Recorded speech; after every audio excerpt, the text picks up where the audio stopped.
So my name is Clara, as mentioned, and I'm a graduate student at Aarhus University in the Department of Scandinavian Studies.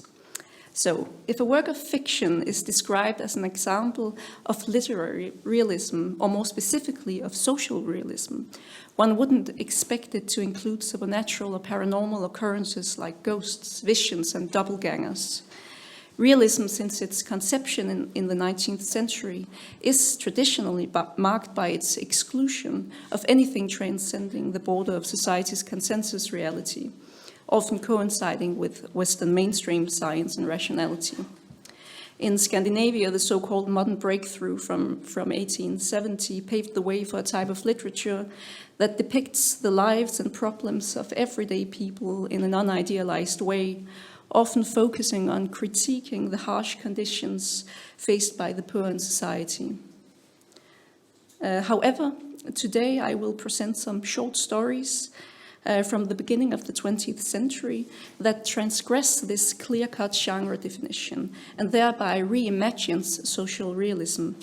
And I argue that this is surprisingly achieved by drawing on and utilizing the language and imagery of occultism, making these stories interesting genre hybrids in which the occult and literary realism are interwoven in the same fabric of storytelling, reinforcing each other, rather than just being juxtaposed as conflicting elements. And I suggest terming this hybrid occult realism.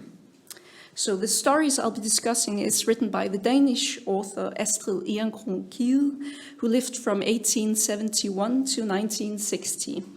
And they are a part of a series of around 40 episodic short stories about a psychic lawyer from Sweden named Martin Willén, published continuously between 1909 to the 1930s. And Ehrencron-Kidde's work was largely forgotten until recently, when two small Danish publishing houses, SK and Sidste Århundrede in 2018 and 2020, I have the books here, republished a selection of her Martin Willén stories. And they highlight the stories' connection to genres like supernatural horror, the gothic, fantastic, and the weird, that set them apart from the dominant realist mode of the time. So the focus of my presentation is a bit different from this portrayal. I argue that she, in some of these stories, uses occult forces as a narrative device that serves as a gateway into embedded stories of social realist depictions of human tragedies among the marginalized. But before I delve further into this, I would like to point out that the concept I'm suggesting, occult realism, is meant as a literary term, describing how different literary and cultural currents are used undogmatically and freely as literary tools and devices in creating a fictive world in which social tragedies are put to the forefront. Ehrencron-Kidde was aware of the occult and esoteric currents of her time, but she was not herself an occultist and was very reluctant to name herself anything whatsoever. In an interview, when asked if she is a theosophist, she declares that, well, she writes about mystique, but she solely does it based on a personal feeling of something without ever defining this something. And I believe that the stories reflect this undogmatic approach. So these stories are all told by the first-person narrator, Martin Willén, an old and retired lawyer, deeply lonely and without any family, who feels the need to write down his memories. And each story consists of one such recollection, and together the stories form a sort of memory archive of his life. So a typical Martin Willén story consists of him roaming the dark, desolate forests and the rural villages at the outskirts of 19th century Swedish society, encountering weird and inexplicable phenomena and people. He visits places untouched by the railroad, cut off from the progress of modernity. During these wanderings, he is repeatedly haunted by vibrant visions of horrific past tragedies in which he cannot intervene. And these past events have seemingly taken root in the places where they once unfolded, the places serving as memory storages left for Willén to stumble upon. A few times he also sees future events, but here I will solely focus on the past. Willén calls these visions his burden of eeriness, and he is unable to confide in anyone for fear of being dismissed as a madman, thus deepening his profound loneliness and outsider status. And this is what drives him to record his memories, almost like a kind of self-therapy. These visions are induced by a sudden and unintentional trance-like state, usually primed by a surrounding world getting more and more blurred. In one story called Clara Gård, or in translation, Clara Farm, Martin Willén recounts, "It had been a damp and muggy day, without any actual rain, but with this incessant oozing in the air that makes everything around you a silvery cobweb grey, indeterminable in its contours. And this world seems to open the door to another kind of perception, allowing him to, as he puts it, draw connections between what is hidden and what is apparent. In his visions, he finds himself in the exact same place as he fell into a trance, but he has transcended the temporal boundaries, glimpsing into a past scene in which long-dead people act out ill-fated moments of their lives. And he seems to have glimpsed into a kind of spiritual realm where certain scenes are repeating themselves, haunting the localities. They also seem to seep into the present, making it hard for Willén to distinguish the faces of the dead and the living. As I have already said, none of this is resolved into any coherent belief system. Martin Willén himself is puzzled and pondering why his life must revolve around this enigma. However, I think it's evident that Ehrencron-Kidde, with these descriptions, plays on the association of various ideas of hidden spiritual realms, of mediumship, of trances, of invisible interconnections between the hidden and the apparent, as we see in, for example, animal magnetism, theosophy, and spiritualism. In the descriptions and imagery of the stories, there are also some connections to what scholar Gisli Magnusson has coined visionary mimesis. And this concept describes how, at the turn of the 19th century, modernist artists began to break with the mimesis of realism and naturalism. So rather than depicting a social reality, they sought to reveal and mimetically depict a hidden supersensuous realm, a higher truth accessible to the artist as a kind of clairvoyant. And these artists often drew on occult belief systems to create a world that was, as Magnusson puts it, contourless, with no sharp boundaries between the sensuous and the supersensuous, often seeing themselves in line with scientific discoveries of hidden forces such as infrared radiation. Interestingly, this is exactly how Martin Willén describes the world just before his trance in Clara Farm, as with indeterminable contours. Okay, but however, what is it that Willén actually sees in these visions? In the story Clara Farm, he sees the sole farmhand of a master at a small holding. The farmhand named Bertil mercilessly kills this master after years of loyal servitude, when learning that the master has left nothing for him in his will. And this event is revealed to have occurred in 1789, the year of the French Revolution, serving almost as a small-scale version of the bloody revolt against inherited privilege. In the story The Shadow of the Joseph Mountain, he sees an arrogant master, also at a small holding, drunkenly insisting that his coachman crosses a dangerous frozen lake, and thus leading to the death of all aboard, including himself, his wife, and child. In the story, The House on Spilmansgatan, although the vision at first is unclear, Willén eventually learns through a letter that he has seen a young unmarried woman secretly burying her illegitimate infant, and so on. The visions then serve as a gateway not into a higher reality, but into the hidden and forgotten reality of all the human suffering and tragedies that go untold, life worlds of the voiceless and marginalized. And his visions then serves as narrative devices that call forth embedded stories that essentially are unidealized social realist depictions. In the story with the farmhand, Kollerudgård, Willén later reads about the master at the farm in some church books. His full name is registered, while his farmhand is only mentioned by his rank as a servant. And only thanks to Willén's psychic abilities does his name exist in the written word, thus enabling him to escape the anonymity to which the lower class has historically been consigned. In his visions, Willén is in a way swept over by the tide of society's suppressed and untold horrors, and he unwillingly obliges the demands of these neglected spectres to have their stories told and recorded. And you could say that Ehrencron-Kidde in this way merges the visionary mimesis of a higher reality and the realist mimesis of social consensus reality. In these stories, realist depictions of hardships rely on an occult phenomenon, making the visionary mimesis subservient to the broader purpose of illustrating the struggles of ordinary people. And this is what I suggest terming occult realism.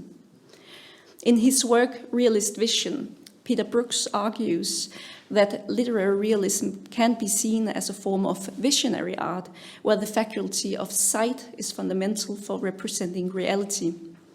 Realist art is about making everyday life visible, even the parts that could be considered immoral or ugly, previously dismissed as too banal or offensive.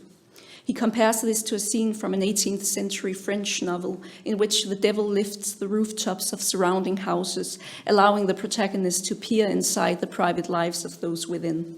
And this act of removing the rooftops is, in a sense, what Martin Willén does with his psychic visions.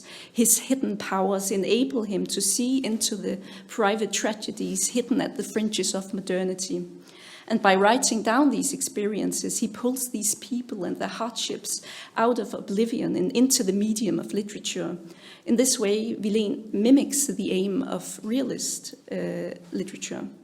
So Willén's role as a medium is double. He's a psychic medium who bridges the gap between the living and the dead, a secret knowledge he must bear, and a literary medium using writing to open a window into the lives of people whose world would otherwise be hidden from view. There are two ways in which Martin Willén reveals these hidden tragedies, and both are narratologically complex. The visions can be seen as embedded narratives, but Willén's degree of presence within these visions varies. And I suggest categorizing them into two types: the visions with an embodied presence and visions with a disembodied presence. In the latter, the disembodied presence, which is the most common, Willén finds himself in a ghost-like, immaterial state, unable to interact with the events he witnesses. He's not fully embodied at the new narrative level of the vision. In Kollerud Farm, he reflects, "I stood helpless like a wooden post, mysteriously deprived of every faculty to make myself known or to prevent anything." And he also likens himself to an invisible phantom, even questioning whether he might be dead. In these visions, Willén is not only haunted by the past, but in a way also haunts the past himself. And this inversion, where the boundary between the ghost and the living is blurred, alters his role as both a character and a narrator. And using French narratologist Gérard Genet's framework, Willén can be understood as a homodiegetic narrator with inner focalization, meaning he exists as a character in the world he narrates, and the story is limited to his point of view, his perception. However, as Genet notes, the degree of this kind of narrator's presence can vary. And in the stories, Willén oscillates between telling his own story, where he is the protagonist, what Genet calls the role of an autodiegetic narrator, and primarily observing and recounting other stories, what Genet calls the role of a witness narrator. And at the beginning of each of these stories, Willén is an autodiegetic narrator, the protagonist of his own story. For example, he tells why he is at a specific place, what his thoughts are, what he does, and so on. It's clearly his own story we are hearing. Here, there's a balance between him being a character and him being a narrator, what James Phelan has called the narrator's character function and telling function. But when his visions begin, this balance shifts. Willén transitions to being much more of a witness narrator, no longer the central figure, but a mere spectator. His presence in the narrative becomes diminished, and he almost ceases to be a proper character, almost functioning more like a third person or heterodiegetic narrator, detached from the events he recounts. And this narratological shift is significant because Willén goes from being the center of his own story to being marginalized within it. And in doing so, he creates space for the marginalized commoners of the past. That tragedies once invisible are now brought to the forefront through Willén's visions, allowing them to claim a narrative presence, and Martin Willén takes on the role of a storyteller. In the other type of vision, the one I defined by Willén's embodied presence, he is not only a witness to the tragedies of other people's lives, but his mind merges with the mind of a person of the past, and he thus experiences the tragedy together with them, embodied and materialized at the narrative level of the vision. In a story called Skæbnetimen, or The Hour of Destiny, Willén falls asleep in an old manor and experiences an event from the 17th century in which a soldier is shot down by his superiors. And in the beginning of the vision, a woman's voice is calling for a man named Biver, a common name in Scandinavia. And at first, Willén thinks that it cannot be him she's calling for, as he says himself, but it did not call for me, it was not Martin. However, after a short time, he changes his mind. Biver, that was me, and there she stood at the doorstep, Elsa, my little betrothed. The reference of the first-person pronouns, I and me, slips unnoticed from being Martin to the name of the soldier, and suddenly the soldier says to his betrothed, I dreamt that I was some queer old dusty lawyer who was traveling and had sought refuge here for the night. A strange dream, is it not?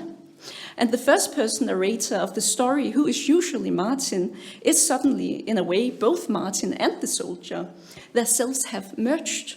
And when Willén awakens from his vision at the moment of the soldier's death, and we return to his reflection in the frame narrative, he still talks as if he's the soldier, and he starts calling for his betrothed Elsa as if it was his own. And this blurring of identities begs the question, who writes the story?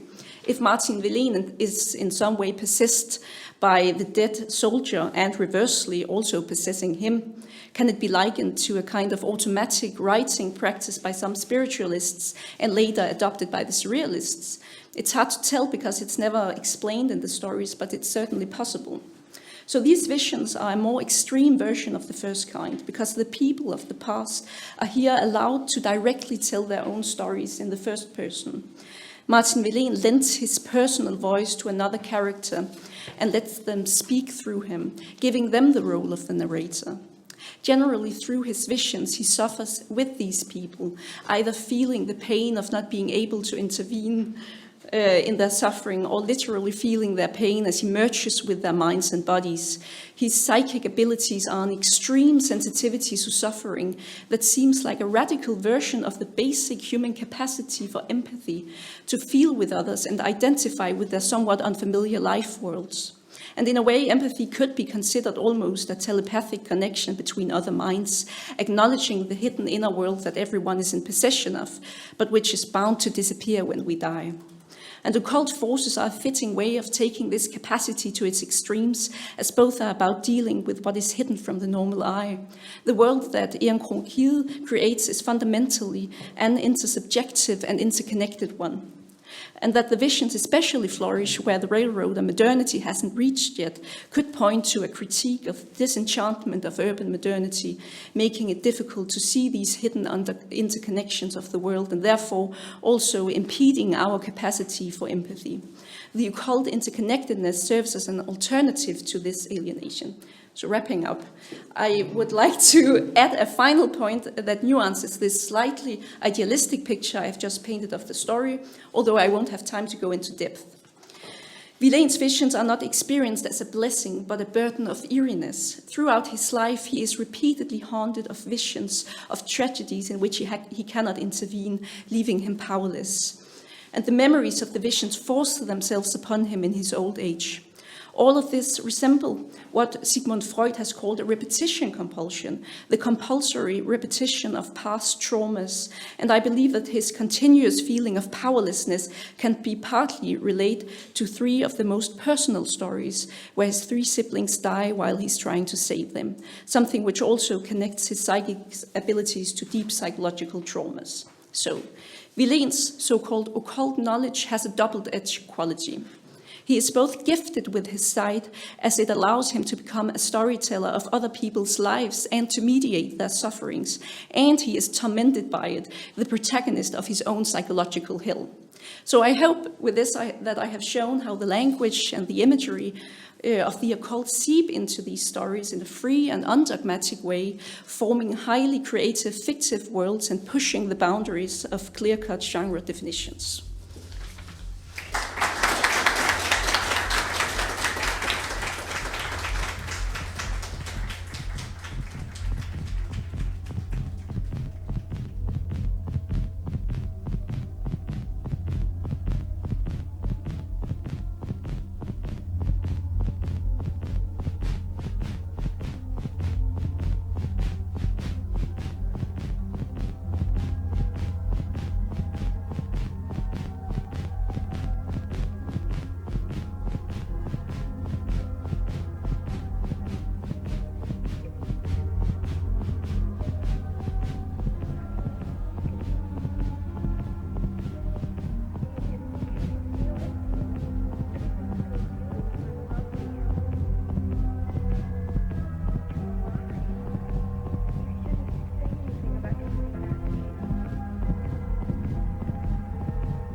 If you can't see it, then you just never know it.